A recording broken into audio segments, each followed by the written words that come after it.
भारत और नेपाल के बीच काला पानी को लेकर सीमा विवाद गहराता जा रहा है। नेपाल ने 9 जून को इसे अपने नए राजनीतिक नक्शे में शामिल करने के लिए संविधान में संशोधन का विधेयक पारित किया। इस पर जनता समाजवादी पार्टी की सांसद सरिता गिरि ने इसका विरोध करते हुए कहा कि काला पानी भारत का ही हिस्सा है और खुद नेपाल की जनता भारत के साथ दोस्ताना संबंध रखना चाहती है। तथा ये विधेयक चीन की शह पर लाया जा रहा है, जो कि गलत है।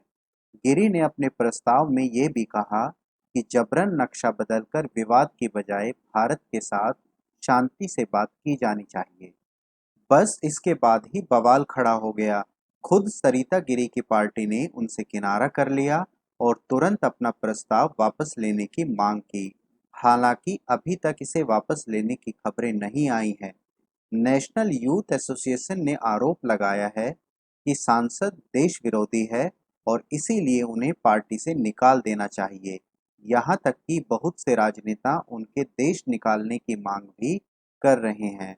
सांसद के घर के बाहर विरोध के तौर पर काले झंडे लगा दिए गए हैं और पत्थरबाजी भी हुई है। इस बारे में सांसद और उनके पति ने पुलिस में भी शिकायत की, लेकिन कथित तौर पर नेपाल की पुलिस भी उनकी मदद करने के लिए आगे नहीं आई है। सरिता गिरि हिंदुस्तानी मूल की सांसद है। इनका जन्म बिहार के चंपारण में हुआ था, जो शादी के बाद नेपाल में बस गई थी। सरिता के पास अब तक भारत की नागरिकता है। भारत से उनके जुड़ाव को लेकर जब तब आरोप लगते रहे हैं। पहले भी संसद में किसी न किसी बहस के दौरान उन्हें कहा जाता रहा है कि वे नेपाल की होकर भी भारत के हितों के बारे में सोचती है। सरिता पहले बतौर सामाजिक कार्यकर्ता काम करती रही हैं और नेपाल के ही मधेशी समुदाय पर काफी काम किया है। मालूम हो कि नेपाल के तराई में बसे इस इलाके का भारत से गहरा संबंध है। नेपाल में मधेशियों की संख्या 1.25 करोड़ से अधिक है। इनकी बोली मैथिली है, साथ ही ये हिंदी और नेपाली भी बोलते हैं। भारत के साथ इनका काफी पुराना रोटी बेटी का संबंध रहा है, लेकिन इनमें से लगभग 50 लाख लोगों को नेपाल की नागरिकता नहीं मिल पाई है। इसी वजह से मधेशी समुदाय आए दिन आंदोलन करते रहते हैं। सरिता गिरि ने इन्हीं के साथ काम की शुरुआत की थी। यहीं से वे साल 2007 में राजनीति में आई और जल्द ही फील्ड की अपनी जानकारी के कारण लोकप्रिय हो गई। हालांकि अब काला पानी विवाद पर चीन के खिलाफ और भारत के पक्ष में बोलकर वे फंस हुई हालांकि अब काला पानी विवाद पर चीन के खिलाफ और भारत के पक्ष में बोलकर वे फंस गई हैं। वे अकेली और पहली सांसद है जिसने ये बात खुलकर बोली है। अब सोशलिस्ट पार्टी से इस सांसद को पार्टी और यहाँ तक कि देश से निकालने की धमकियां भी मिल रही है। दूसरी तरफ संसद में संविधान संशोधन का जो प्रस्ताव आया था, उस पर सभी राजनीतिक दल सहमत हैं। यहाँ तक कि ये नेपाल के राजपत्र में भी आ चुका है।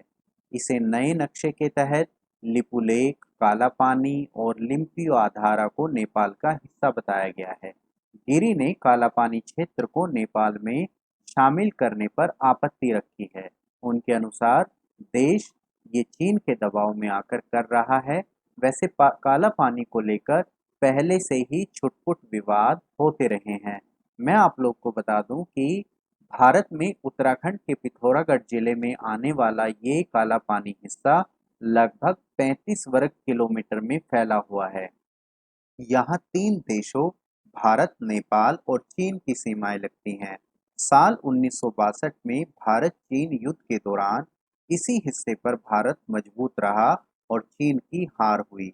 इधर नेपाल का आरोप है कि तब भारत ने और जगहों से अपनी चौकियां हटाई, लेकिन यहाँ से नहीं हटाई और हमने उस वक्त भारत का सहयोग किया था। भारत के सीमावर्ती इलाकों में सबसे ऊंचाई पर स्थित इस इलाके पर चीन की भी नजर है, क्योंकि पहले एक बार इसी जगह की वजह से उसकी हार हो चुकी है। वहीं भारत को डर है कि एक बार नेपाल के कब्जे में आने पर काला पानी को चीन हथिया लेगा, जिससे कभी युद्ध के हालात बने तो भारत के लिए मुश्किल हो सकती है। वैसे मैं आप लोग को बता दूं कि आज ही भारत और नेपाल के पुलिस के बीच भी काफी झड़प देखने को मिली है जो आने वाले वक्त के लिए सही नहीं है। Thank you.